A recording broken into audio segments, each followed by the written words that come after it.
This video is going to show how to clear the cache and other things that are saved behind the scenes in your computer for Teams. This could be helpful if you're experiencing random technical problems, such as not being able to consistently share your entire desktop or other small things.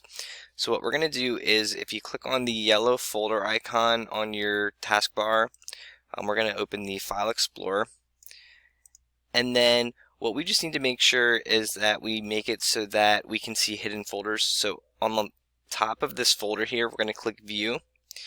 And then what I just want to make sure is that the item that says Hidden Items is checked off. So I'm just going to check Hidden Items.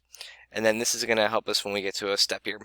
So after we have that Hidden Items is showing, what I'm going to do is click on this PC. Then I'm going to double click on the Windows C drive. Then I'm going to double click on Users. And then from here, you're going to find your first initial and last name to be able to click on it. So in my case, I'm going to double click on T. Bensing. And then the hidden folder that we want to see is App Data. If you don't see App Data listed, just make sure you have the hidden items checked off. So I'm going to double click App Data. Then I'm going to double click Roaming. And then I'm going to double click on Microsoft. Alright, once you're in here, you can just right click on Teams. We're going to delete the entire folder. Alright, there's a lot of items. So right now, I purposely did this. It's saying that there's a folder in use. This task can't be completed. So if I look down on my taskbar, there are two things we have to make sure are closed.